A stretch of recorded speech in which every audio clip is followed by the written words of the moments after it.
This is Larry Novak with Politically Speaking, one of the most talked about Republican shows on the South Shore, according to the Boston Broadside newspapers. Today, we have an editorial from Politically Speaking. Davenport, City Councilor Davenport, bad for Brockton, bad for the Commonwealth, and bad for America. Senator Warren is simply wrong on Gene Bradley Davenport. He's a registered Democrat that came to the United States in the year 2010. He got his GED out of Massasoit Community College, went on to get his associate degree in law enforcement and his BS in Suffolk University. Those are not qualifications to lead one of the largest cities in Massachusetts. He is a former aide to Senator Brady. He has never held a job in the private industry sector of the economy. He has no idea how to create positions, how to create wealth. He has no idea how to create income and how to build business opportunities in the city of Brockton. His radical socialist views will not enable him to bring new industry into the city to increase the taxpayers' base. He looks for government to solve the problems. He was the co-author of the Brockton United Ordinance, which would have given Brockton sanctuary city. He has only been here since 2010 and been on the city council for 2 years. Ambitious? Yes. Educated well? No. Understands the system? No. Senator, you ought to be ashamed of yourself for promoting somebody like this. He has a certificate in, I guess he got a certificate in 2015. Should be interesting that Senator Brady, who's had his own personal problems, has not endorsed Mr. Davenport. It is further interesting that I've been told that he was asked to leave the senator's office, not in the best of terms. Michael Brady should come out and tell what happened with why he left the office. Why did he get rid of this senator? Why did he get rid of Mr. Davenport out of his office? Nomination papers. He would be a bad addition for the city of Brockton. He doesn't have the educational background nor the life experience to lead a major city. He is 28 years old. He does have a compelling personal story.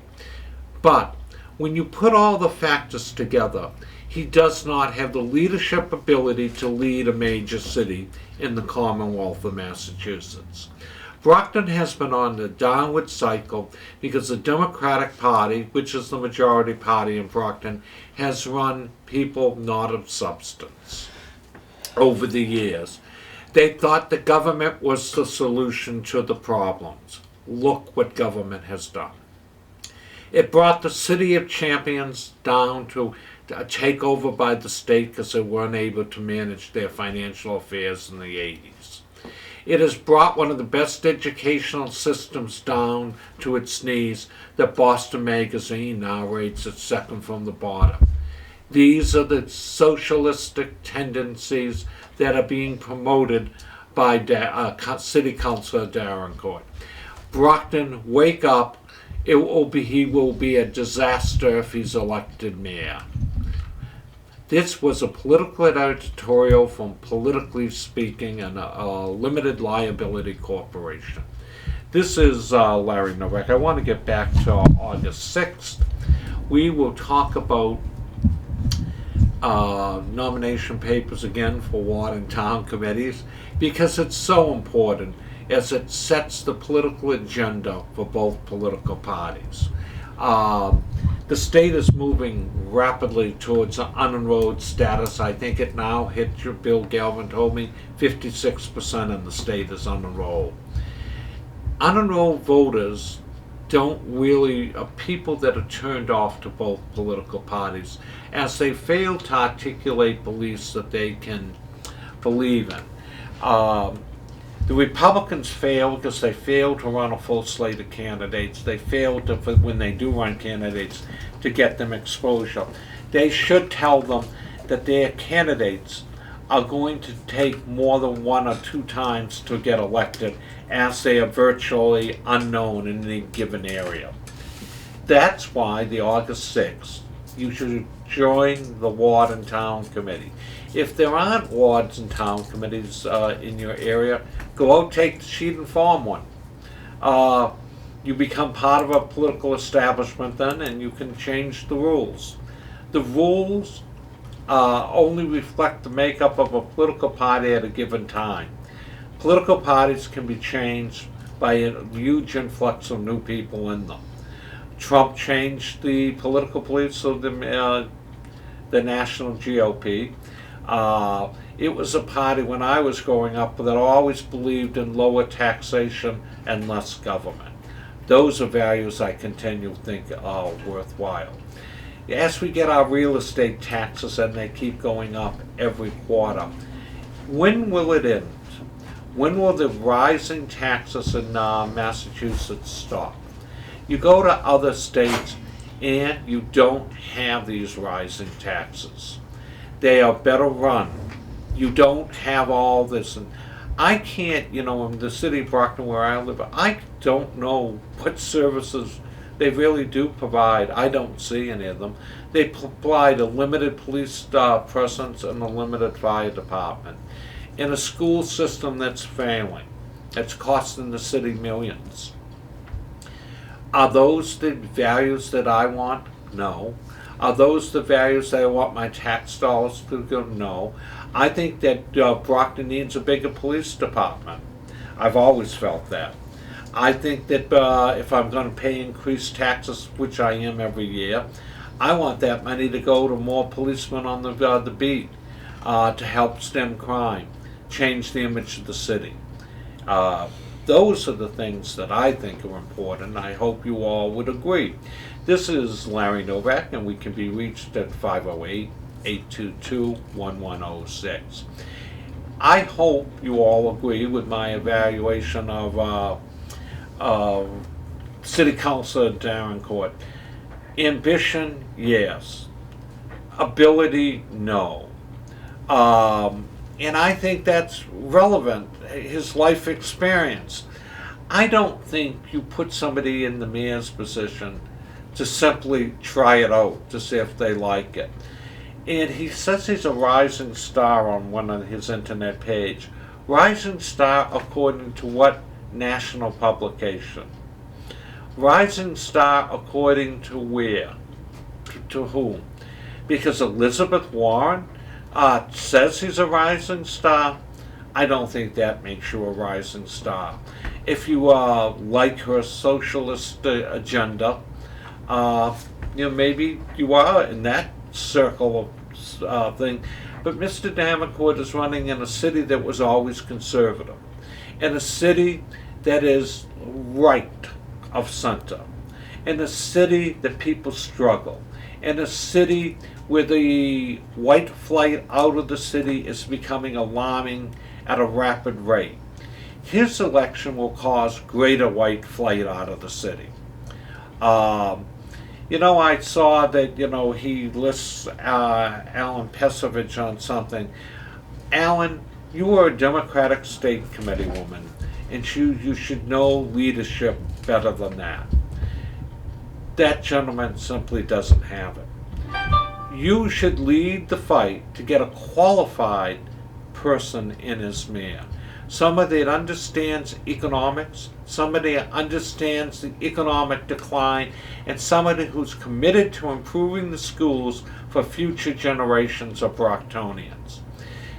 Mr. Davenport comes from Haiti, where the educational system is never that good. It is third world. The structure of Haiti is third world. Those values will not help the city of Brockton. We need somebody that's a business leader, somebody that can bring in new industry, somebody that can start new financial institutions that are based in the city of Brockton. We need industry brought in to increase the tax burden off of the middle class.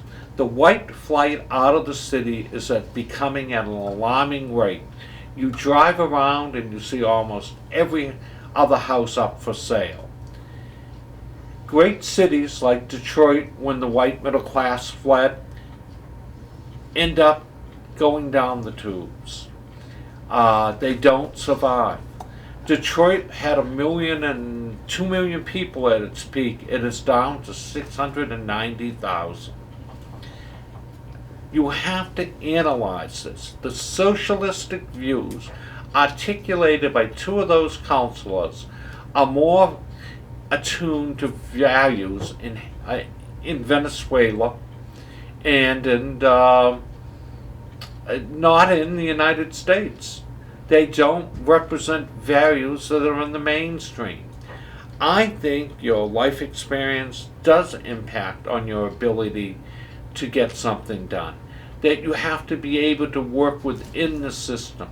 Mr. Davenport went to as a guest to the State of the Union, and then as a new American, it was a great honor for him. What does he do? He criticizes President Trump when he comes home. He doesn't give the president a chance. He was very critical of him, and you know what? He's running for mayor of all the citizens.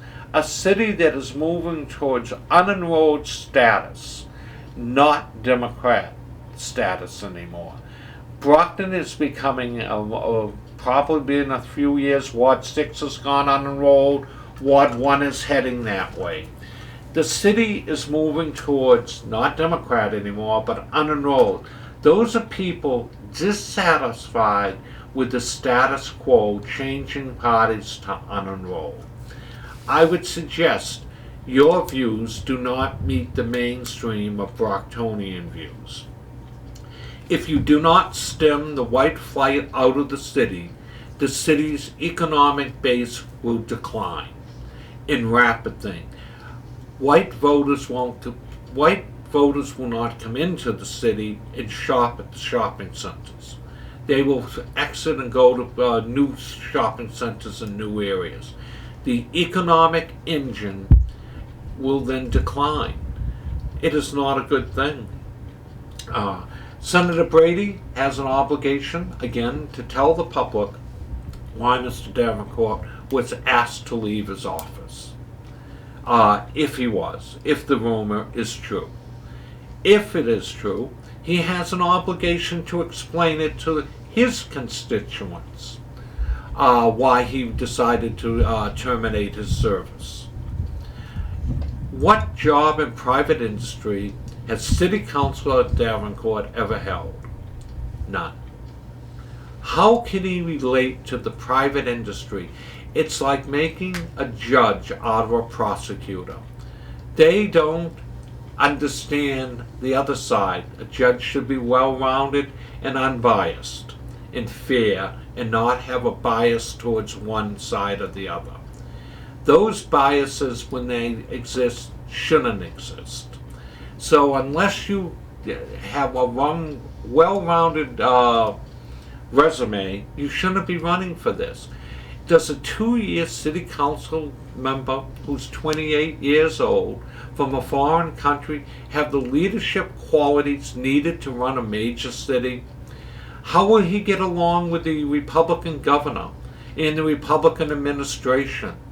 Will he be on a confrontation all the time because of his political beliefs? I think those are things that should be asked of the public.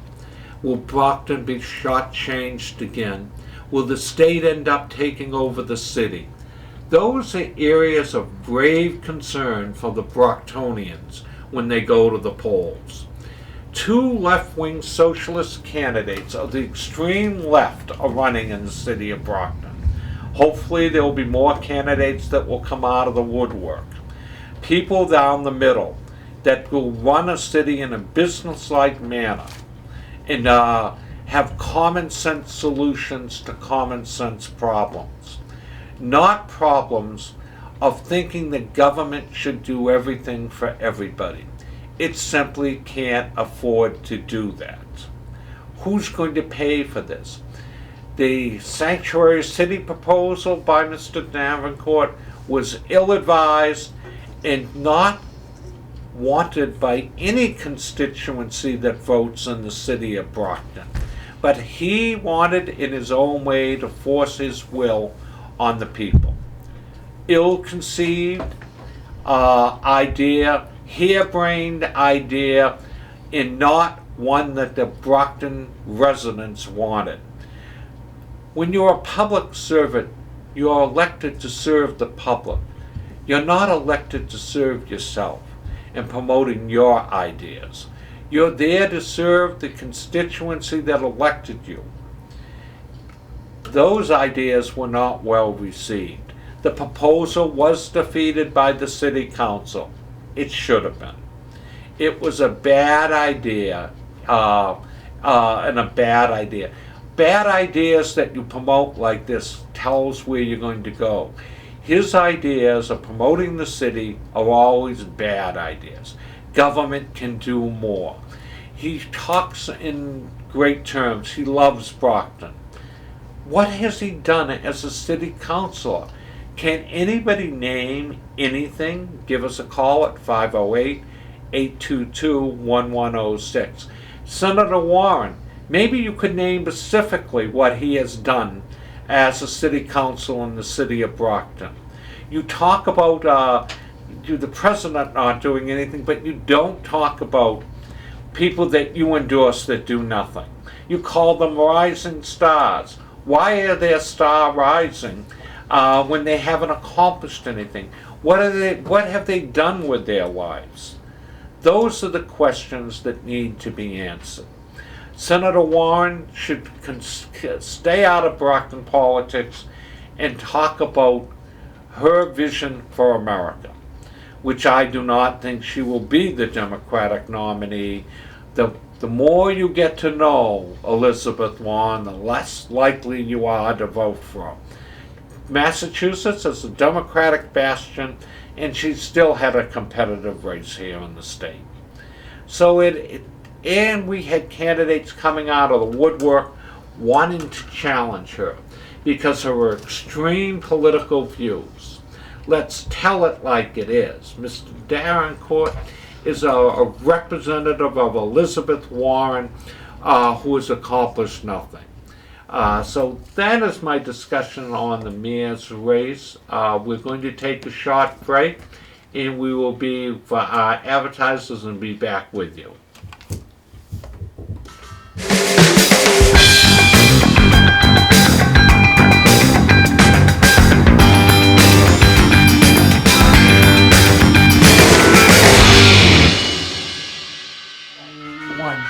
This is Larry Novak with Politically Speaking. We're back on the air.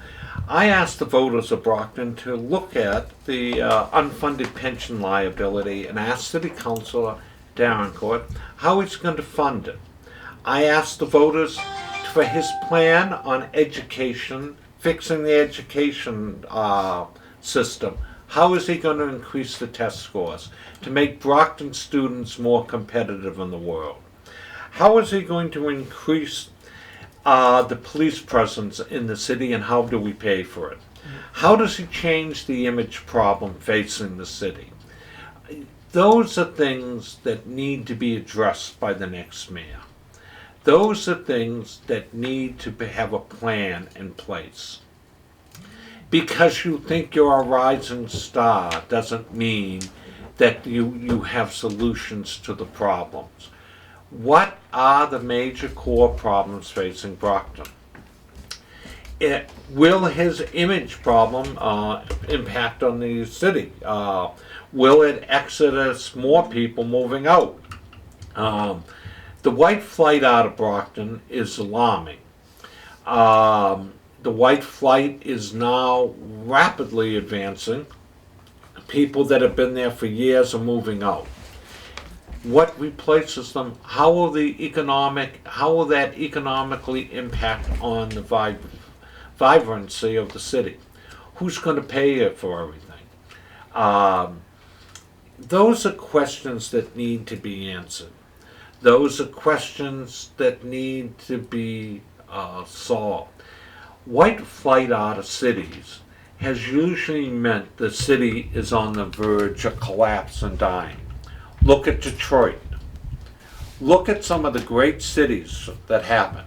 Philadelphia, rapid decline in everything. Needed tons of money brought it back into it to revitalize it. Look at the cities that are rapidly falling apart. If the federal government hadn't been in D.C., it would have declined rapidly. Ill-conceived politics, ill-conceived ideas, poorly thought out, with no rational basis to pay for them. What are their solutions to this? How are you going to pay for the unfunded liability that was allowed to accumulate over 40 years? How do you do that? How do you increase police presence to take Brockton off the one of the off the 101 of the cities on the 100 dangerous cities in America? How do you do that? What's the plan? Do you just say, "Oh, I'm out campaigning, knocking on doors, and I want to get their votes"? That's not the solutions. People should ask for solutions to the problem. How do you address these issues? The image problem that the city has. It's considered, according to polling, dirty, poorly run.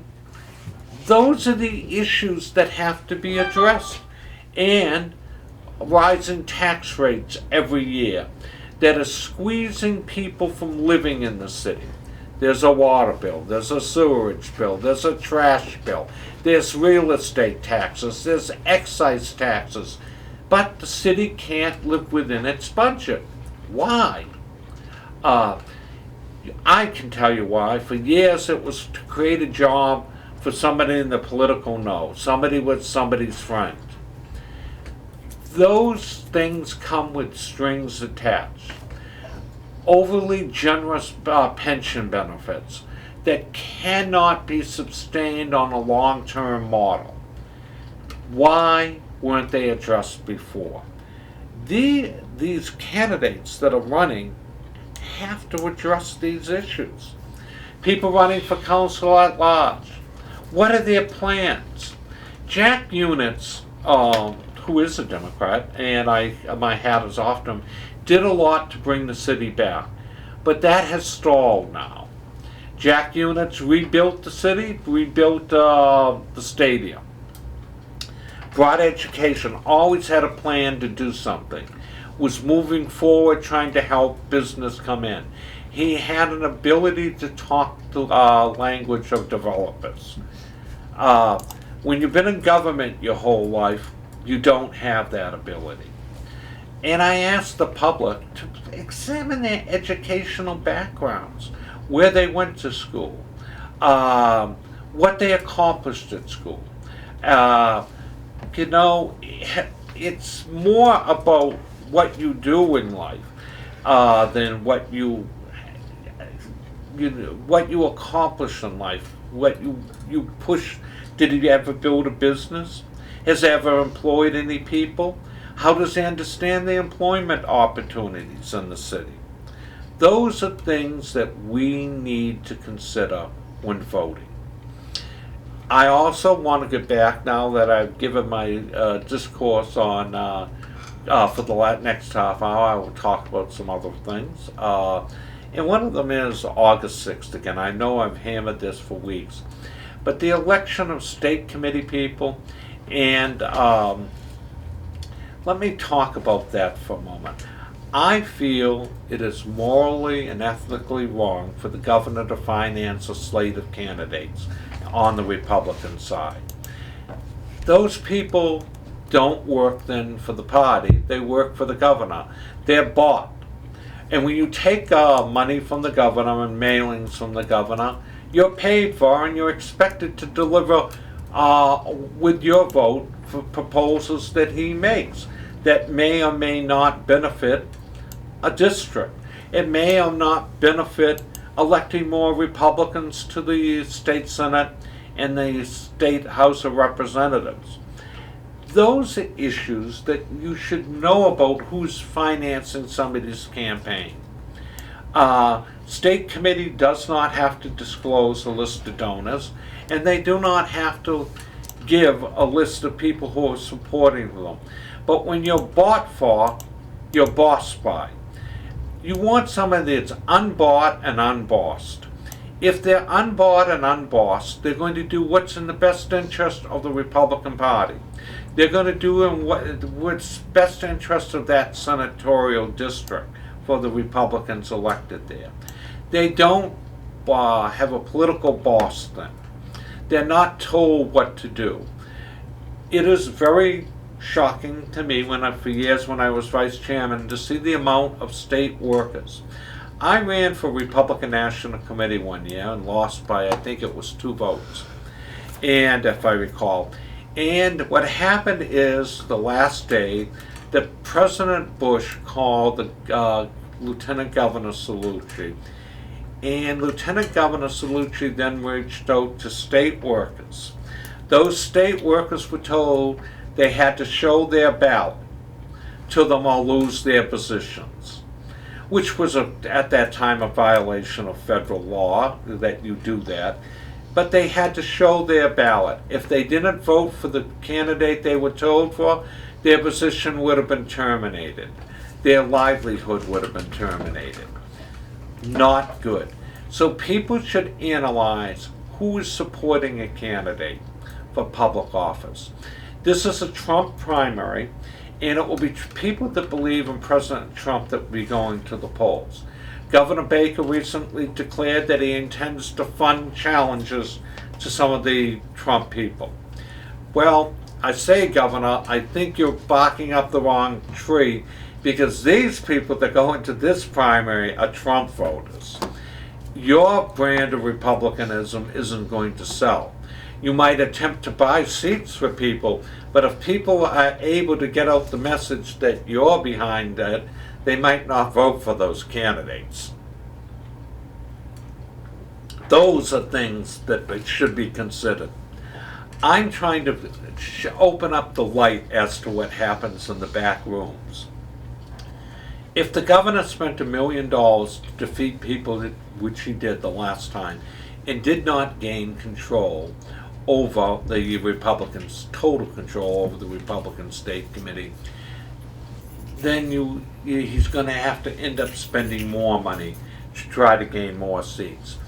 But I don't think it will be successful, because the average person going into that election is going in to vote for President Donald Trump. Unless Weld starts taking off in former governor of Massachusetts, I don't see that happening. He has only a staff of 8 or 10 people, and it's getting small. That's a small staff to run for President of the United States. Those are the things that the public should know. Those are the things that should influence you. Do you want a bought and bossed member that does exactly what he's told to do? Or do you want an independent voice that's going to do what's in the best interest of the constituency that votes in those primaries? I would say that Senator Warren will attempt to stack the Democratic State Committee with her supporters. Those are issues that need to be looked at, because once you take their help and you go off and you become indebted to those people, they're not the people that live in those districts. They don't have anything in common. Senator Warren lives in Cambridge, and Governor Baker lives in, I think it's Nahant or Swampscott, up in the North Shore. He has nothing in common with the voters of, when he isn't running statewide, or she isn't running statewide, in the city of Brockton, Hanover, Halifax, Hanson, Whitman, East Bridgewater, and parts of Easton. Those people should make their own choice. They shouldn't be told who to vote for. If you believe that the brand of Trump is good, they're going to come out and vote for the Trump candidate. If you believe the brand is better under Charlie Baker, then they're going to vote for the Charlie Baker candidate. Charlie Baker's trying to pack the state committee. He's trying to raise adequate funds to do that. He spent $1 million last time, and he said he will spend more this time. But he doesn't control the, as we all know, on the Republican side, the governor lost control of the Republican state party with the election of the new state Republican chairman. Jim Lyons is not a Baker person. He's an independent voice for change. He wants to see more elected Republicans at the state house and in the state senate. Your political party really is judged by how many members you have in the state senate and the state house. Massachusetts, there were 32 state Republican reps, 6 only out of 40 senators. Those are terrible odds. They're a public disgrace. It shows that the infrastructure of the Republican Party has been neglected for too long. It shows that the infrastructure needs to be strengthened. Some of the ideas that I would propose as a former vice chairman is that we have state senate caucuses to get nominations and nominees on the ballot for the state senate and the state representatives. Let the caucus determine who gets along, change party rules, that they can't get on unless they're nominated by the caucus onto a Republican ballot. It also would keep off people on both sides, the fringe elements that represent nobody in either political party. But I mean, the Democrats are rapidly becoming a socialistic party. It was interesting to see, and this is an aside, recently in Queens, the congresswoman, the liberal congresswoman from Queens, was not able to get her candidate for DA elected. She thought it would be a walk.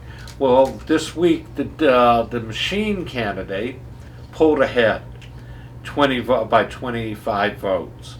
So it will be a major setback to Ortiz if she loses that election. She sunk money into it, raised money all over. And if you saw, she's such a socialist, she's asked for a pay increase for herself. She's asked that the pay go over to $200,000 for a member of Congress. You know, what happened to her socialistic views where everybody should be treated equally? Now she wants to propose that people get huge pay increases in Congress. A bad idea. You run for Congress, you know the pay, and it isn't the reason people run isn't the pay. They run to get notoriety and to change the way the country is going. An increased pay shouldn't be the thing. Members of Congress presently are paid $174,000 per year, and they have an automatic cost of living adjustment that most people on Social Security don't have. They don't have an automatic cost of living adjustment. Under Obama, President Obama, there was no raise to Social Security recipients for almost 8 years. But, you know, the Democrats want to forget that now. They don't want to talk about it because President Trump raised the Social Security payments. But the Democrats want to overlook that and say, oh no, that there was no need for the increases. The standard of living for senior citizens continued to shrink. And where was the outrage from the left? There wasn't any. Where was the outrage for Congresswoman Ortiz? There wasn't any. I need a pay increase, she's saying now. You know, She wants to be paid over $200,000 a year. She's asking, I guess it's now being proposed, she's now proposing $4,500 with more cost of living raises also. But you know, that's a 15% pay increase. And she says Congress should be making $210,000 a year. Does everybody get a pay increases like that from the industries they work in? No. She's a socialist. She believes supposedly in the government doing more for people. But she wants a pay increase. She thinks her expenses are too high living in D.C. My God, we all should get increases like that. What happened to her socialist tendencies when it comes to herself? She is hypocritical at best. The Democratic left wants one set of rules for the public and a different set for themselves. They want to be treated as royalty. They want to be held in high esteem. They want to be paid more money than anyone else. They want to end private industry. Well, that is not good because she wants to become part of the 1% of Americans. You know, you have to look and say to yourself, this is crazy, some of the values that they have. They articulate change, but they don't want that change to apply to them.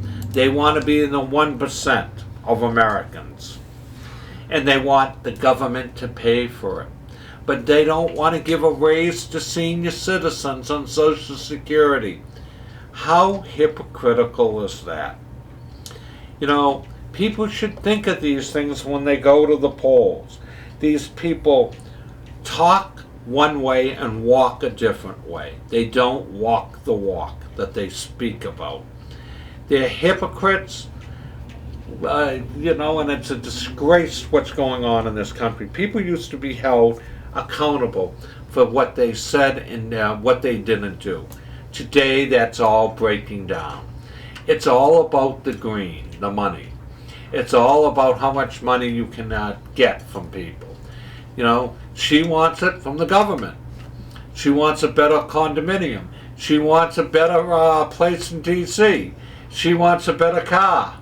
I mean, typical values of that generation that they, you know, focus on those things, which are commendable, that they want better. But their policies that they promote would cause the masses to have less. They want the masses to be taxed more so she can have a Mercedes and live in a better condominium. How hypocritical is that? I mean, Mrs. Ortiz is a hypocrite at best. Then you listen to the policies articulated by Senator Warren, who is a multi-millionaire, who never has struggled a day in her life, taught one course and made $400,000. But those rules should apply to the public, not to me. I'm special. I'm Elizabeth Warren. You know, it is hypocritical at best. The policies they articulate, and when they come down to pay, they don't want to play by those rules. I'm special. I'm Liz Warren. Just think about it when you go think. People that have never worked in the private industry and know how to make a payroll, hustle to keep the employees fed, hustle to keep the business alive, they don't understand America. They don't understand the tough side of America. If a business doesn't produce revenue, it fails. You know, when you're in politics, you simply, well, I'll increase my pay. I want a Jaguar next year. I'm sick of the Mercedes. I want to go up one step to Jag next year. I need more money to pay the note. So I'm going to propose I get a pay increase. That is not good politics. It's bad. But these are the values that they are articulating. Congresswoman Ortiz is now asking for $210,000 for members of Congress.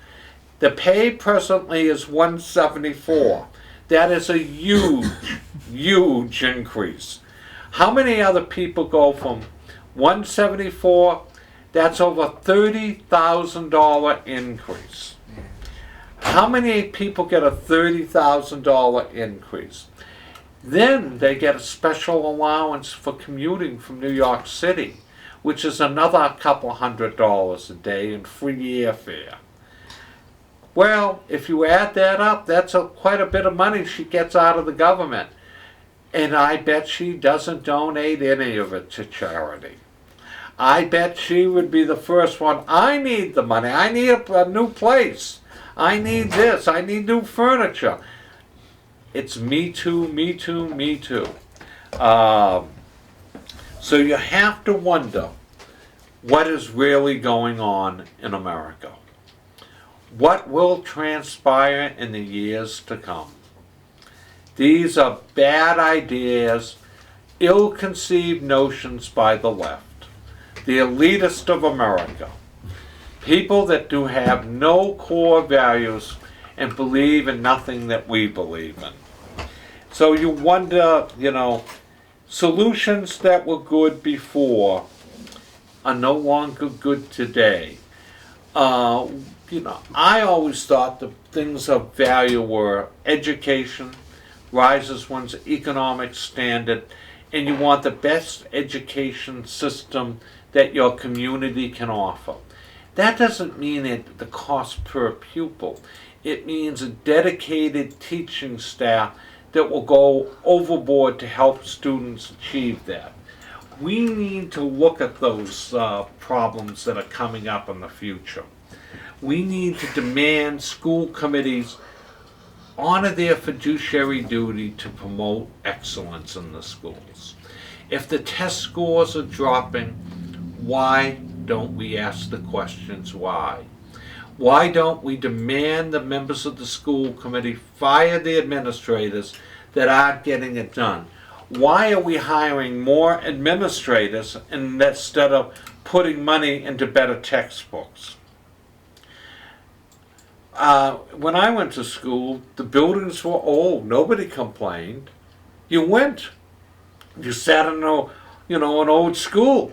The school I went to was old. Then I went to private school.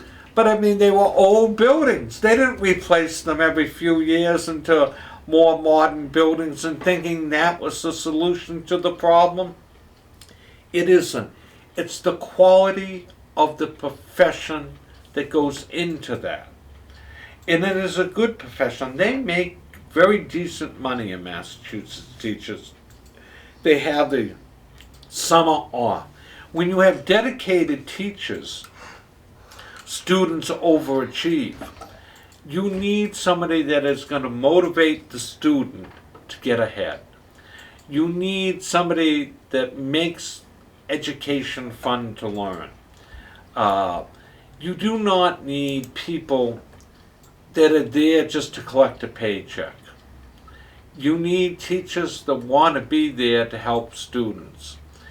For years, Catholic schools were highly underpaid, but they produced more people to go to college, Catholic school, high schools did, than anything else.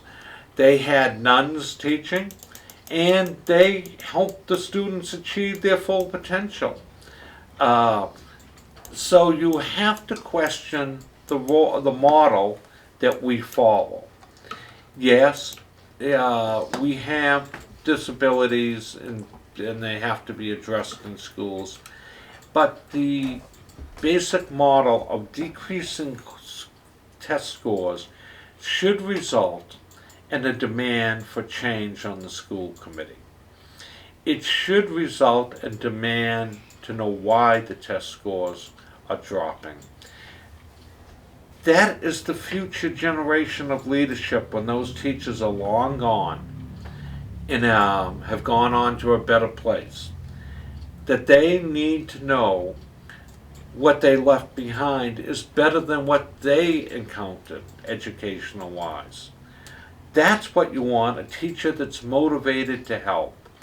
I look at the city of Brockton, and I am astounded by the re-election rate of members of the school committee that do nothing. They do it for their health insurance. They do it for the stipend that's paid tax-free. Those are what they do it for.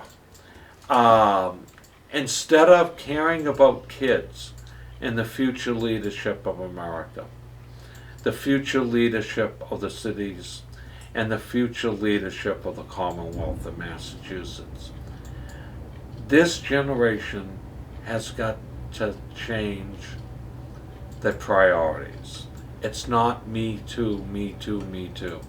Yes, those things are always lovely to have, new cars every year, new houses, new clothes and all that. But you have to earn them.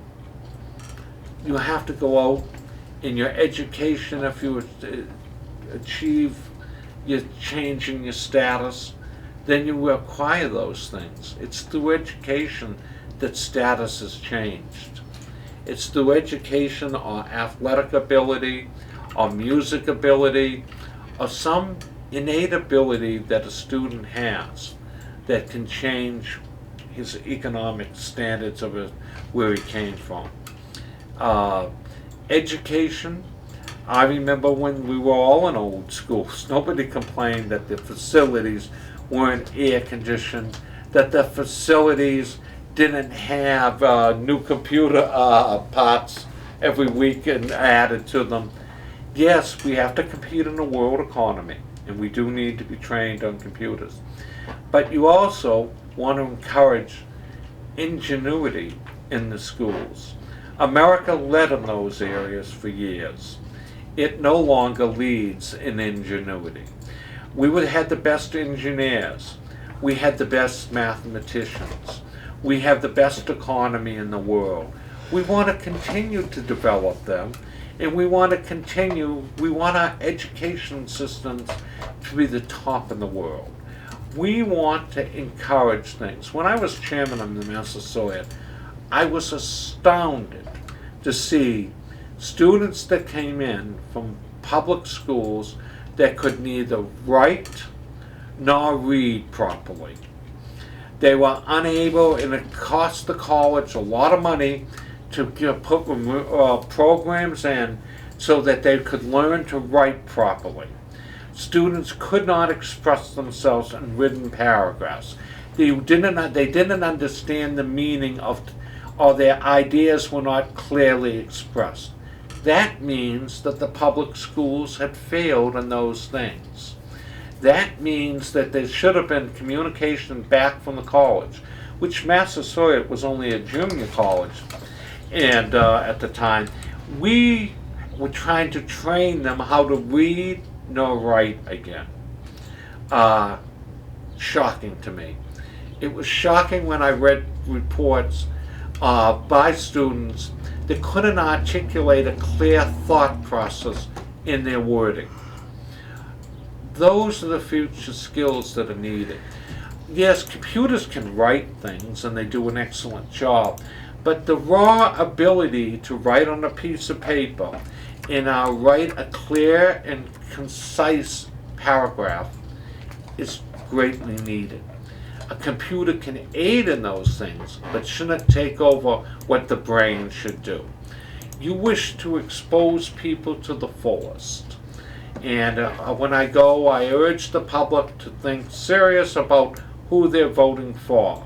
This is Larry Novak with Politically Speaking, one of the most talked about Republican shows, and we're going to have the year-end report, what has happened today in the year, by Joey Driscoll. So we have a couple today.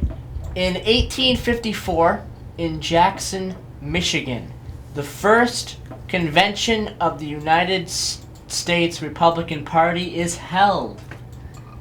You give your thoughts about that? That was the birth of the Republican Party, and it was, it's been a long run. Republicans' values are different than Democratic values. But when I was growing up, there was such a thing as a conservative Democrat. They don't exist anymore. and that's sad. The last one I have for today is the first Major League Baseball All-Star Game was played on this date in 1933 in Chicago. The American League defeated the National League 4-2. Thank you, Joey, and we look forward to seeing you next week.